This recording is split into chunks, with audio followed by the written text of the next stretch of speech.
আজকে তোমরা যে ক্লাস শুরু করব সেটা এই ঘর্ষণ বলের কিছু ডেফিনিশন দেব, আর একটা হয়তোবা সমস্যার সমাধান তোমাদের দেখে দেব কিভাবে সমাধান করা যায় সেটা। তো এখানে শুরুতেই গত ক্লাসের লাস্ট যেটা ছিল সেটা সম্পর্কে একটু বলি। ঘর্ষণ বল সম্পর্কে তোমরা জানো যে এটা কোন একটা বস্তু যখন আরেকটা বস্তুর উপর দিয়ে চলতে শুরু করে তখন বস্তু দুইটার স্পর্শ তলে একটা বলের বিপরীত দিকে একটা মানে গতির বিপরীত দিকে একটা বলের সৃষ্টি হয়, সেটাই হলো ঘর্ষণ বল। ওকে, এখন এই বলটা কত প্রকারের সেই প্রকারগুলো দেখা হয়েছিল। প্রকারগুলো ছিল যে শুরু থেকেই ওটা শুরু হয়েছে। আচ্ছা দেখো যে প্রকারগুলো এখানে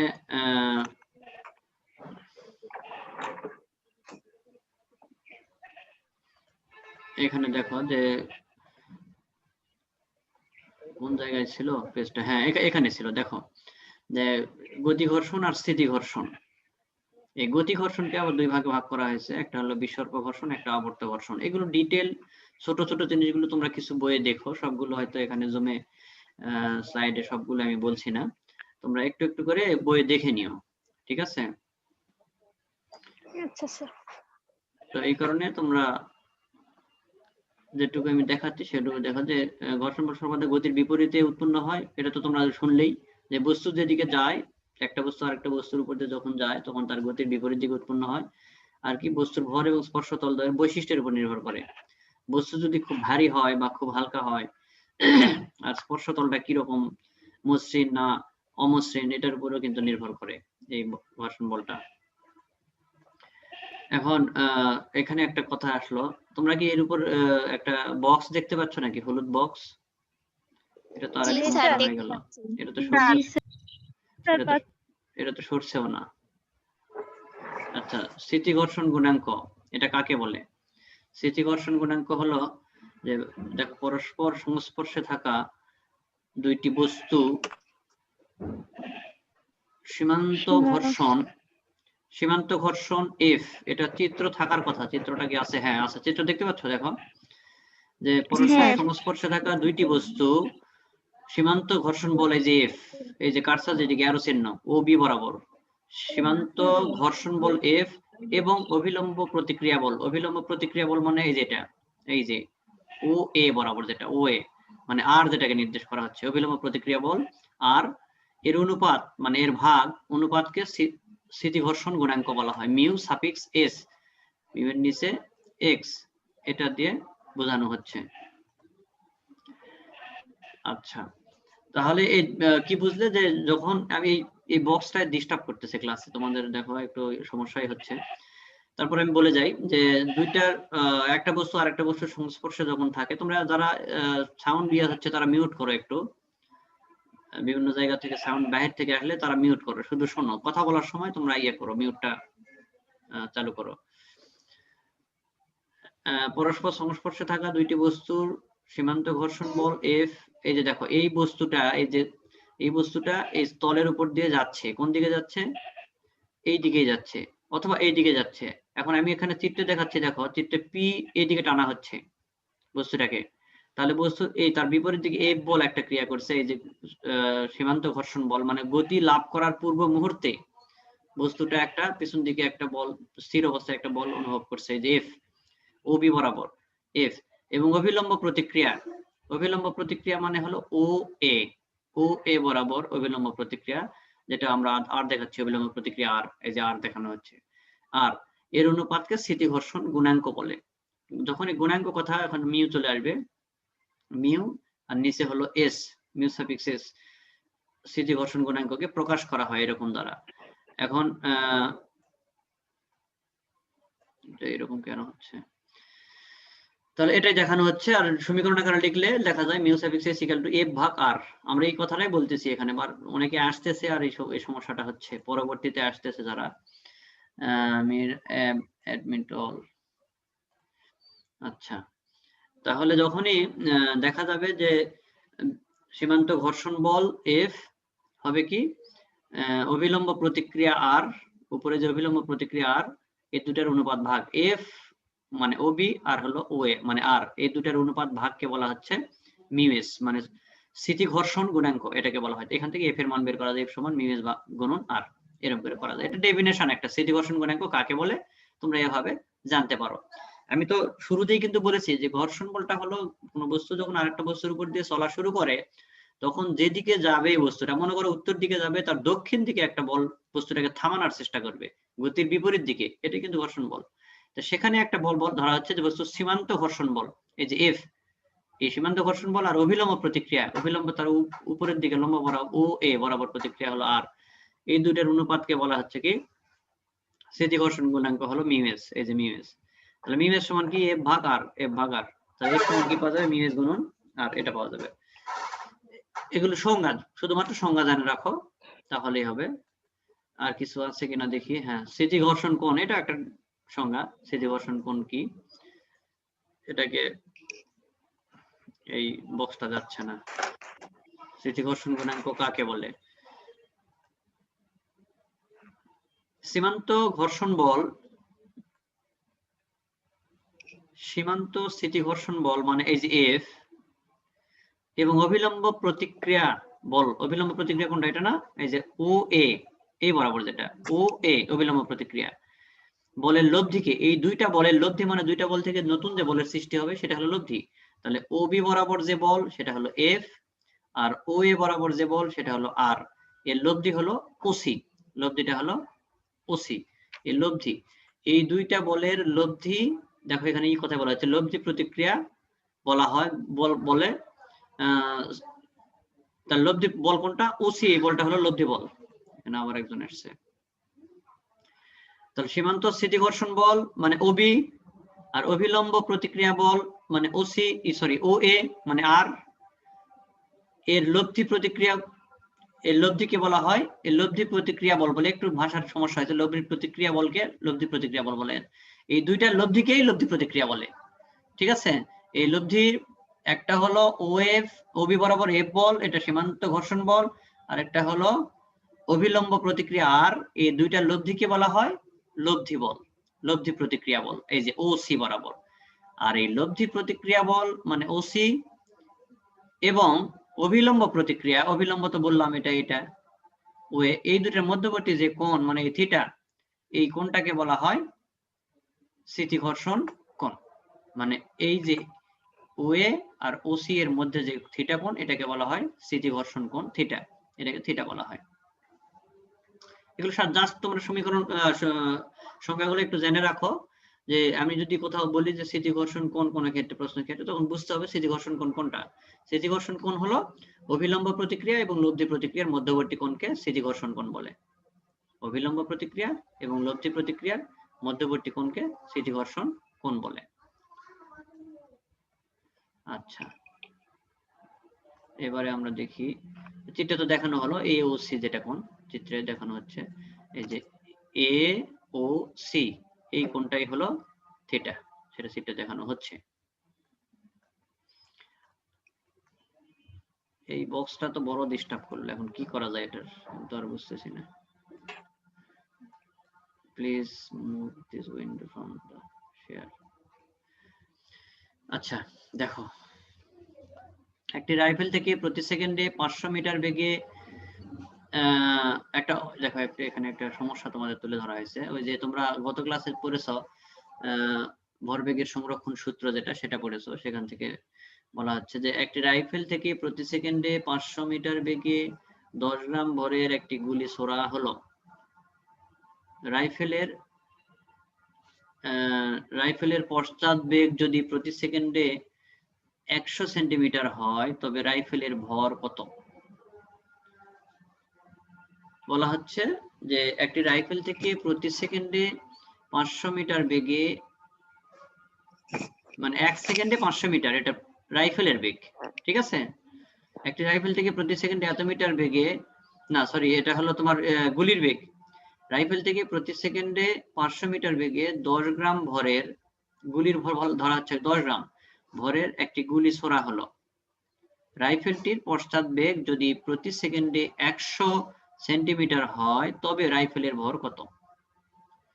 রাইফেলের ভর এখানে বের করতে বলা হচ্ছে যে রাইফেলের বেগ কত, রাইফেলের ভর কত। তাহলে এখানে তোমরা খেয়াল করো যে দুইটা বস্তু, একটা রাইফেল আর একটা হলো গুলি। তাহলে রাইফেলের ভর এখানে দেওয়া আছে, এখানে কি রাইফেলের ভর দেওয়া আছে? দেখো গুলি দেওয়া আছে, শুধু বের করতে হবে রাইফেলের ভরটাই বের করতে হবে, রাইফেলের ভরই এখানে বের করতে হবে।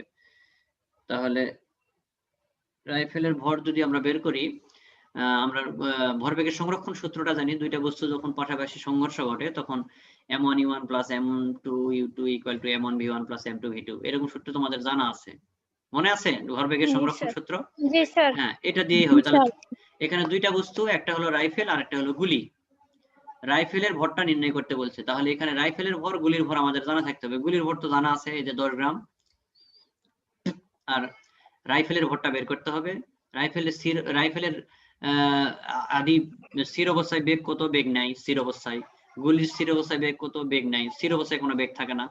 তাহলে আদি ভর রাইফেলেরও নাই, সরি আদি বেগ রাইফেলেরও নাই, গুলিরও নাই।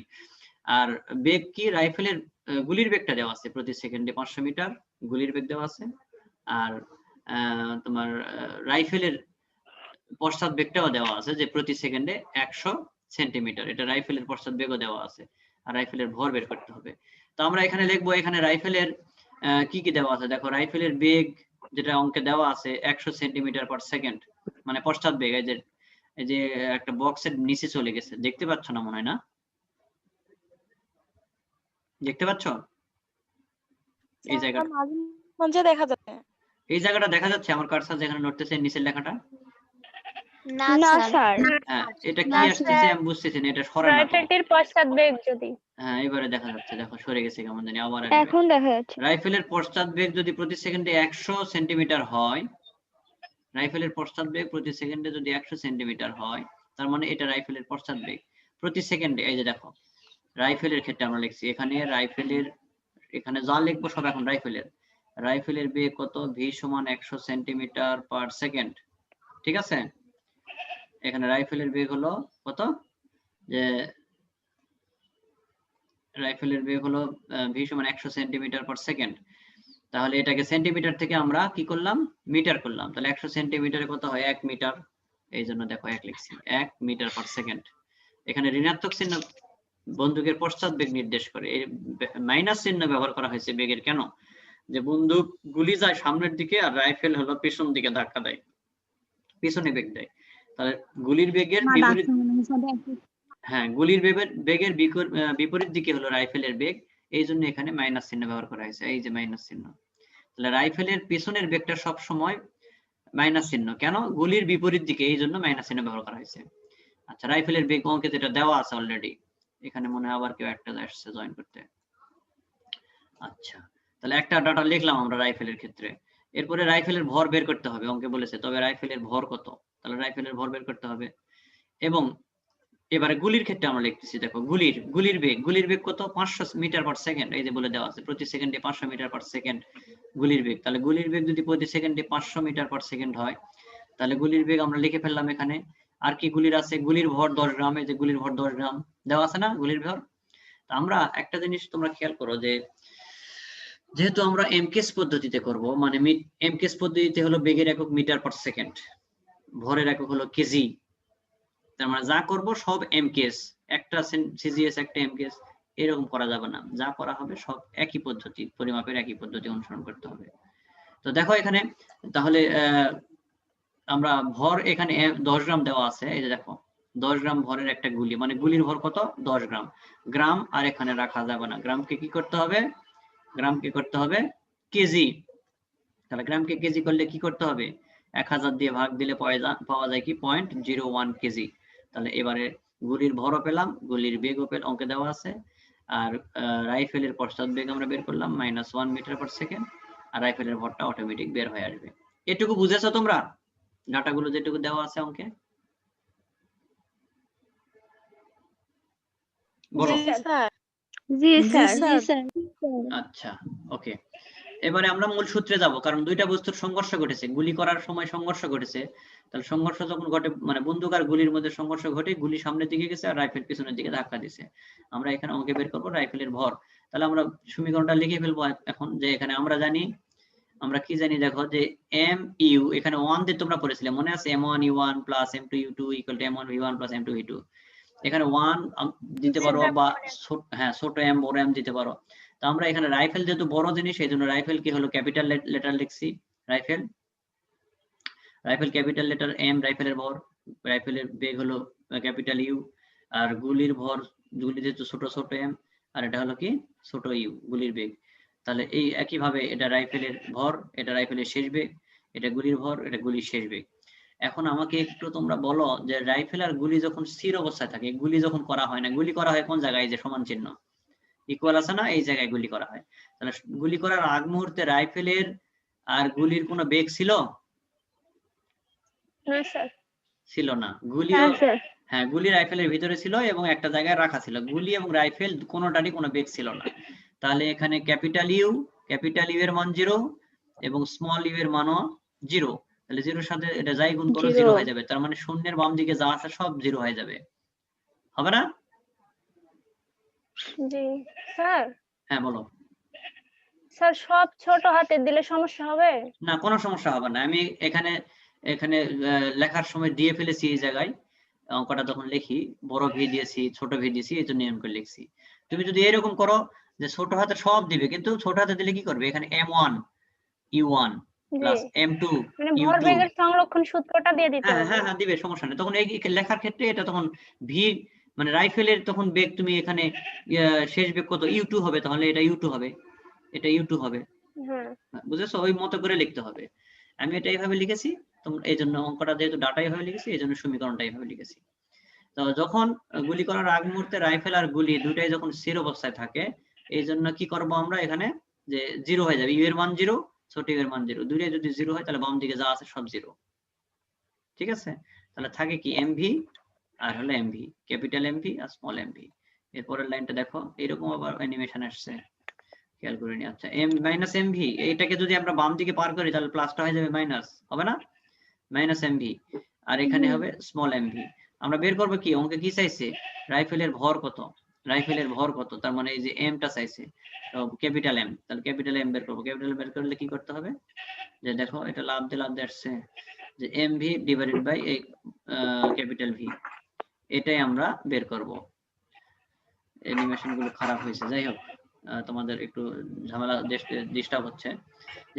যে ছোট এম যেটা দেখতে পাচ্ছ স্মল এম, এই স্মল এমটার মান হলো কত দেখো 0.01, এটা হলো গুলির ভর আমরা দিলাম, এই যে মান বসে দিলাম। স্মল ভি এর মান কত, এই যে 500 মিটার পার সেকেন্ড, এই যে 500 মিটার পার সেকেন্ড। আর মিটার পার সেকেন্ড ক্যাপিটাল ভির মান কত বের করেছি, -1, এই যে -1। তাহলে এম এর মান অটোমেটিক বের হয়ে আসলো। এম এর মান কত পাওয়া গেল, এম এর মান পাওয়া গেল 5 কেজি। এটা ক্যালকুলেশন করে পাওয়া যায় 5 কেজি। এটাই হলো আমাদের কাঙ্ক্ষিত রাইফেলের ভর। ঠিক আছে? তোমরা একটু মিউট করো, যেখানে বাইরের শব্দ হচ্ছে সেখানে মিউট করো। হ্যাঁ, যখন কথা বলবে তখন তোমরা ইয়ে করো, আবার খুলে দিও আমার সাথে কথা বলতে চাইলে। এমনি শুনতেছো সবাই, সমস্যা নেই। আচ্ছা, তাহলে এম এর মান আমরা পেলাম কত, 5 কেজি। এটা এম এর মান পেয়ে গেলাম। ঠিক আছে? এটাই চাওয়া হচ্ছে। অঙ্কটা কিন্তু খুব সহজ একটা অঙ্ক, বিভিন্ন রকম করে বিভিন্ন রঙে বিভিন্ন ঢঙে আসতে পারে, যেভাবে আসুক। তোমরা আমার মনে হয় যদি সমীকরণটা বুঝে থাকো, এর আগে আমি এটা দেখাইছি সমীকরণটা, তোমার ভরবেগের সংরক্ষণ সূত্র বা নিত্যতার সূত্র, এটা জানা থাকলে অঙ্ক যেভাবে আসুক তোমরা করতে পারবে। এখানে শুধু তোমাকে বাছাই করতে হবে কোনটা m1 কোনটা m2, তোমরা এটা ধরে নিবে ইচ্ছা মতো। যে এই অঙ্কের ক্ষেত্রে আমরা m1 কে ধরেছি রাইফেলটাকে, সরি হ্যাঁ তাই, আর m2 কে ধরেছি গুলিটাকে, গুলির ভর। তো রাইফেলের ভরই বের করতে হবে, তার মানে বেগগুলা এখন এখানে দেওয়া আছে, বেগগুলোর মান বসে নিচ্ছি। ডাটা যা যা দেওয়া আছে এখানে, ডাটা হলো রাইফেলের বেগ দেওয়া আছে, পশ্চাৎ বেগ সেটা আমরা সেন্টিমিটার থেকে মিটার করলাম। কেউ যদি ভুল করে সেন্টিমিটার রেখে দেওয়া হবে না, তাহলে আবার এগুলাকে সিজিএস নিয়ে আসতে হবে। যা করবে সব এক পদ্ধতি, লাস্টে কেজি বের হয়েছে দেখো, ভরের একক কেজি। তার মানে আমরা এমকেএস পদ্ধতিতে সব এককগুলো এমকেএস এ লিখেছি, এজন্য রেজাল্ট এমকেএস আসছে। সব যদি সিজিএস এ লেখো তাহলে রেজাল্ট সিজিএস আসবে, তখন এটা 5 কেজি না হয় 5000 গ্রাম আসবে রেজাল্ট, 5000 গ্রাম। তাহলে যে পদ্ধতিতেই থাক তোমরা একটা পদ্ধতিতে নিয়ে আসবে এবং চেষ্টা করবে এমকেএস পদ্ধতিতে, আন্তর্জাতিক পদ্ধতিতে নিয়ে আসা। বলো এখন কি কি বলবে বলো, তোমাদের কারো কোনো কথা থাকলে বলো।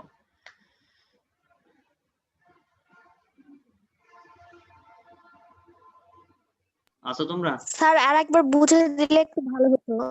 আচ্ছা দেখো আরেকবার বলি তাহলে আমি, যে এখানে অঙ্কটা এরকম যে একটা রাইফেল থেকে প্রতি সেকেন্ডে 500 মিটার বেগে 10 গ্রাম ভরের একটি গুলি ছোড়া হলো।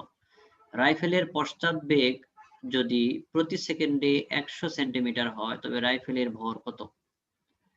রাইফেল মানে অনেক বড় বন্দুক যেটা, সেটাকে রাইফেল বলা হচ্ছে, বুঝছো? সেই রাইফেলের ভরটা নির্ণয় করতে বলেছে অঙ্কতে।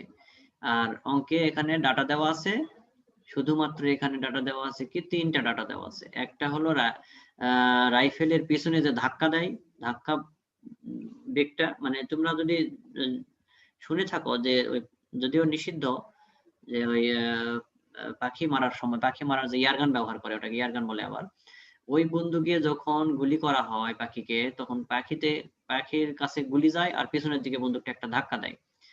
তো এই যে ধাক্কা, প্রতিক্রিয়া বল। হ্যাঁ প্রতিক্রিয়া বল, এই প্রতিক্রিয়া বলটা অঙ্কে দেওয়া আছে যে যখন গুলি করা হয় তখন বলছে যে তখন গুলিটা কিভাবে যায়, গুলিটা যখন যায় তখন রাইফেল থেকে দেখো গুলির বেগটা বলছে যে প্রতি সেকেন্ডে 500 মিটার বেগে গুলিটা বের হয়ে যায়। ঠিক আছে, গুলিটা বের হয়ে গেল অনেক জোরে, প্রতি সেকেন্ডে 500 মিটার বেগে। যে গুলিটা বের হলো সেগুলির ভর হলো 10 গ্রাম, সেগুলির ভর, গুলি ছোড়া হলো। আচ্ছা, রাইফেলের পশ্চাৎ বেগ, এর নিচে আছে দেখো লেখাটা, রাইফেলের পশ্চাৎ বেগ মানে রাইফেলের পিছনের বেগ, পশ্চাৎ কথাটা অর্থ হলো পিছনের বেগ। রাইফেলের পিছনের বেগ যদি প্রতি সেকেন্ডে 100 সেন্টিমিটার হয়, মানে পিছনে যে রাইফেল ধাক্কা দেয় তার বেগ যদি 100 সেন্টিমিটার হয় তবে রাইফেলের ভর কত, এম এর মানটা বের করতে বলছে রাইফেলের। এখানে যা যা ডাটা দেওয়া আছে সব আমি লিখেছি, দেখো রাইফেলের পশ্চাৎ বেগটা লিখেছি 100 সেন্টিমিটার প্রতি সেকেন্ডে, তাহলে সেন্টিমিটার কি করেছি আমি মিটার, সেন্টিমিটারকে কি করলাম মিটার, কারণ আমি করব এমকেএস পদ্ধতিতে, এই জন্য সেন্টিমিটারকে মিটার। তোমাদের জানা থাকতে হবে যে 100 সেন্টিমিটারে 1 মিটার, তার মানে সেন্টিমিটারকে মিটার করলে 100 দিয়ে ভাগ দিতে হবে। যখনই ছোট একক থেকে বড় এককের দিকে যাওয়া যায় তখন ভাগ দিতে হয়। তাহলে সেন্টিমিটার হলো ছোট একক আর মিটার হলো বড় একক, তাহলে সেন্টিমিটার থেকে মিটারে আসলে ভাগ দিতে হবে কত দিয়ে, 100 দিয়ে, কারণ 100 সেন্টিমিটারে 1 মিটার।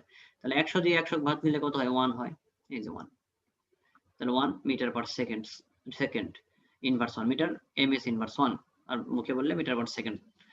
এখানে ঋণাত্মক চিহ্ন কি জন্য মাইনাস ব্যবহার করা হয়েছে সেটা বলা হয়েছে যে বন্দুকের পিছনের বেগ সাধারণত গুলির বিপরীতে হয়, এই জন্য মাইনাস চিহ্ন ব্যবহার করা হয়েছে।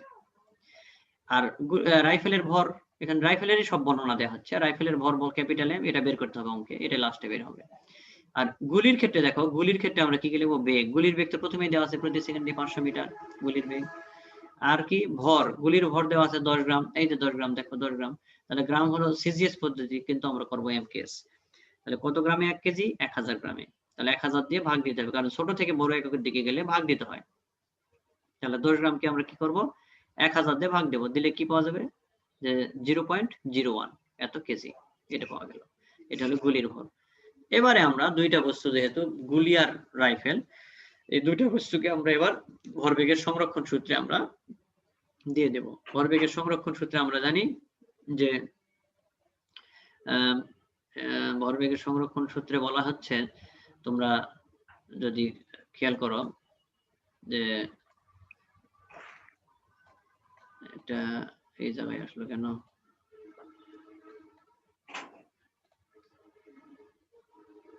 এটা এই জায়গায় ছোট হয়ে থাকে। আচ্ছা, ভরবেগের সংরক্ষণ সূত্রে বলা হচ্ছে যে এই যে দেখো, যে বস্তুর আদি ভরবেগ, দুইটা বস্তুর আদি ভরবেগ, এই যে ভরবেগ, এই যে ভরবেগ, একটা বস্তু রাইফেল ভরবেগ আর গুলি ভরবেগ, শেষ ভরবেগ, শেষ ভরবেগ, কার এটা রাইফেলের শেষ ভরবেগ, গুলির শেষ ভরবেগ। এই ক্ষেত্রে আমরা যা যা মান আছে সব বসাই দিয়েছি, আর কিচ্ছু না। হ্যাঁ, তবে তার আগে একটা কথা আছে, যে এই আদি ভরবেগ দেখো, যে যখনই রাইফেল আর গুলি যখন গুলি করা হয়নি, রাইফেল থেকে গুলি যখন বের হয়নি, ততক্ষণ পর্যন্ত রাইফেল আর গুলি দুটাই স্থির অবস্থায় থাকে। স্থির অবস্থায় থাকলে কি হয়, তার বেগ 0 হয়। তাহলে রাইফেলের বেগ ইউ, ক্যাপিটাল ইউ 0, গুলির বেগ 0, তাহলে এই দুইটা ইউ ইউ সব যদি 0 বসে দেয়, তাহলে এম এর সঙ্গে 0, এম এর মান যতই হোক 0 সাথে গুণ করলে 0, এটার সাথে 0, এই জন্য বামে যা আছে সব 0, শুধুমাত্র ড্যানেরটা থাকে, সমান চিহ্নের ড্যানেরটা থাকবে।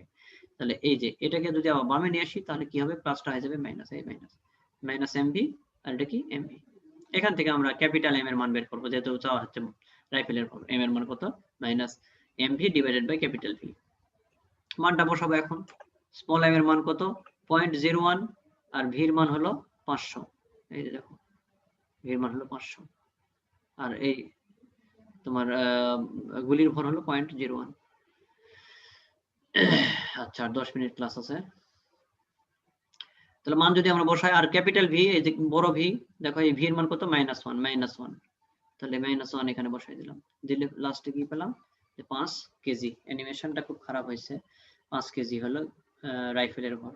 এটাই আমাদের রেজাল্ট, কাঙ্ক্ষিত রেজাল্ট যেটা আমরা চাচ্ছি, যে রাইফেলের ভর কত, রাইফেলের ভর 5 কেজি। তাহলে অর্থাৎ বন্দুক বা রাইফেলের ভর হলো 5 কেজি। বুঝেছো? বলো। জি স্যার। জি স্যার। হ্যাঁ জি শ্রাবণী, স্যার। সবাই বলতেছো আচ্ছা। জি স্যার। জি স্যার, বুঝতে পারছি।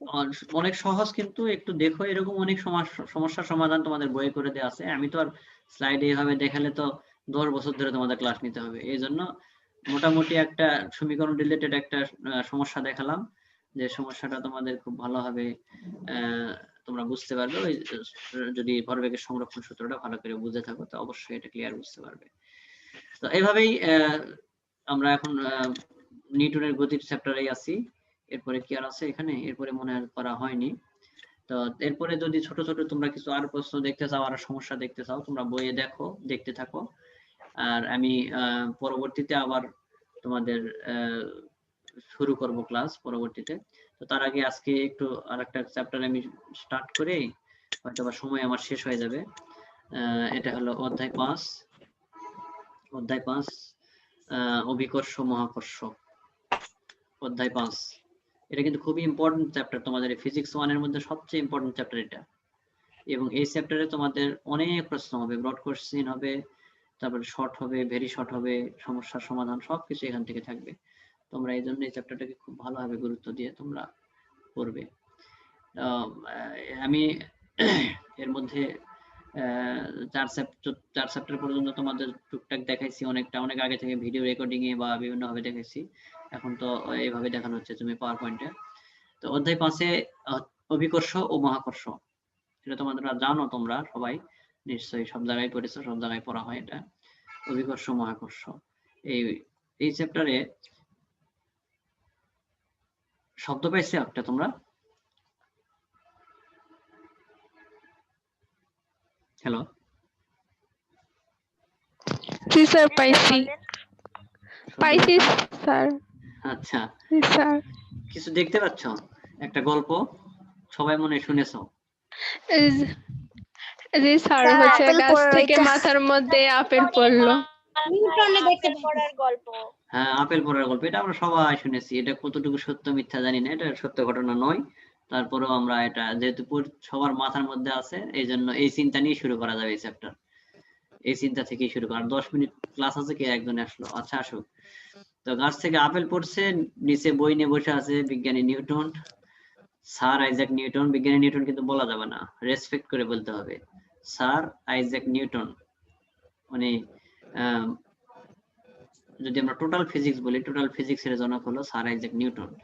উনি বসে আছেন, আপেল আসে পড়লো মাথার উপর।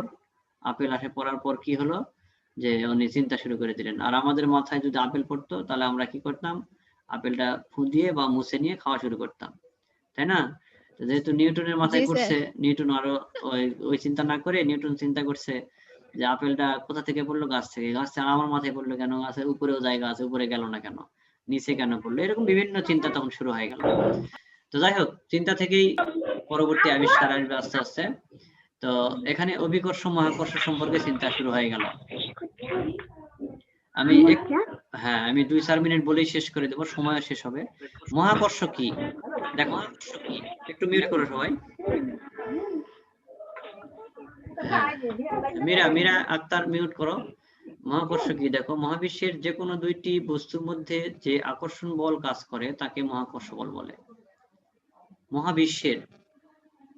মহাবিশ্ব মানে কিন্তু তোমরা জানো, মনে করো না যে পৃথিবী চাঁদ তারা এগুলো নিয়ে শুধুমাত্র এগুলো নয়, আরো অনেক কিছু, অসংখ্য নক্ষত্র মণ্ডলী, গ্যালাক্সি সবকিছু মিলেই হলো মহাবিশ্ব। এই মহাবিশ্বের যে কোনো দুইটি বস্তুর মধ্যে যে আকর্ষণ বল কাজ করে তাকে মহাকর্ষ বলে। যে কোনো দুইটি বস্তু, যেমন এই যে যেমন উঠে গেছে দেখো, যেমন এটা কি আম আম না, কাঁচা আম। আম হ্যাঁ আম। আর এটা কি? এটাও আম স্যার। এটাও আম। তার মানে এটাও আম। এই দুইটা আম কি মহাবিশ্বের মধ্যে না? দুইটা জি আম স্যার। কিন্তু মহাবিশ্বের মধ্যে। শুধু মহাবিশ্বের মধ্যে নয়, মহাবিশ্বের মধ্যে সূর্যের আন্ডারে অনেকগুলো নক্ষত্র আছে, তার মধ্যে পৃথিবী নামক একটা গ্রহ।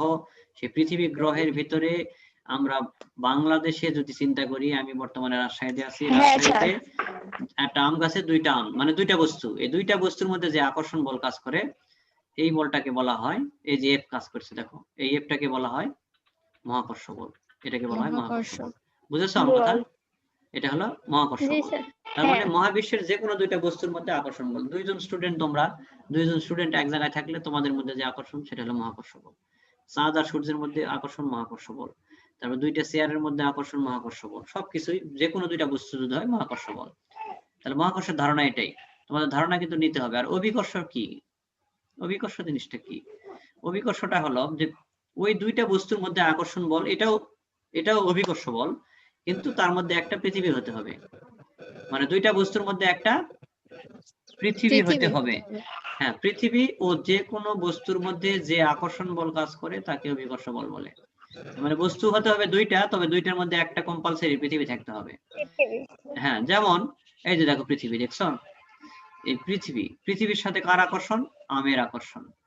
তাহলে পৃথিবী আর আম, যেহেতু আম আছে, আম নিয়ে কথা বলছি, পৃথিবী এবং আমের মধ্যে যে আকর্ষণ, এটা হলো অভিকর্ষ বল। তাহলে হ্যাঁ, অভিকর্ষ দুইটার মধ্যে একটা পৃথিবী হতে হবে।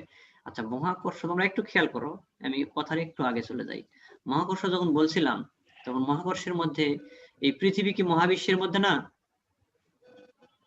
জি স্যার। হ্যাঁ, তাহলে কি এটা মহাকর্ষ বল হতে পারে না? হ্যাঁ। হ্যাঁ, মহাকর্ষ বলে তো বলা হয়নি যে পৃথিবী হওয়া যাবে না, এরকম বলা হয়েছিল? জি না। হ্যাঁ, কিন্তু অভিকর্ষে এটা বলতে হয়েছে যে দুইটার মধ্যে একটা পৃথিবী হতে হবে। তার মানে পৃথিবী ও যে কোনো বস্তুর মধ্যে যে আকর্ষণ বল কাজ করে তাকে অভিকর্ষ বল বলে। তার মানে এটাকে কি বলা যায়? অভিকর্ষ প্লাস মহাকর্ষ দুটোই বলা যাবে। তার মানে এটা মহাকর্ষ বলা যাবে, অভিকর্ষ বলা যাবে। বুঝলে কথা? জি স্যার।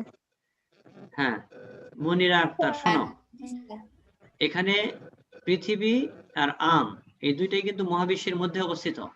তারা যেহেতু দুইটাই মহাবিশ্বের মধ্যে অবস্থিত, সেহেতু এটাকে আমরা মহাকর্ষ বল বলতে পারবো।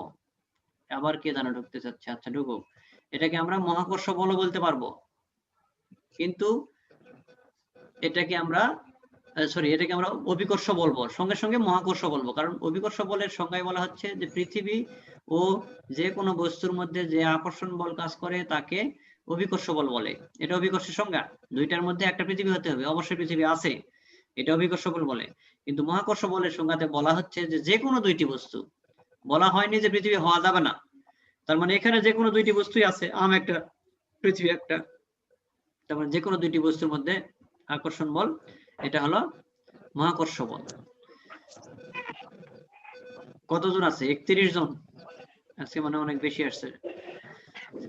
তাহলে অভিকর্ষ এবং মহাকর্ষ সম্পর্কে শুধুমাত্র একটু ধারণা দিলাম আজকে তোমাদের। আগামী ক্লাসে এটা শুরু হবে, আগামী মঙ্গলবার থেকে, এবং এই চ্যাপ্টার অনেক দিন চলবে, এই চ্যাপ্টারে অনেক পড়তে হবে তোমাদের। আমি যেটুকু দেখালাম আজকে, যত সময় ধরে দেখালাম, হয়তো কেটে যাবে, এখন টাইম প্রায় শেষের দিকে, আর 1 মিনিট আছে। তোমরা সবাই ভালো থাকো, আর যেটুকু পড়াইছি সেটুকু পড়ো। কারো কোনো কথা থাকলে 1 মিনিটের মধ্যে বলো আমাকে। না স্যার, নাই। স্যার ইউটিউবে দিতেন না এটা? হ্যাঁ হ্যাঁ দেবো, ইউটিউবে দিয়ে দেবো, 1 ঘন্টার মধ্যে দিয়ে দেবো ইউটিউবে। তো তোমরা সবাই ভালো থাকো, আগামীতে তোমাদের সাথে আবার মঙ্গলবারে যদি কোনো সমস্যা না হয় তাহলে অবশ্যই ভাবে আবার যুক্ত হব। ঠিক আছে? আল্লাহ হাফেজ। আসসালামু আলাইকুম স্যার। আসসালামু আলাইকুম স্যার। ওয়ালাইকুম আসসালাম। ওয়ালাইকুম আসসালাম, সবাই ভালো থাকো। ওয়ালাইকুম আসসালাম।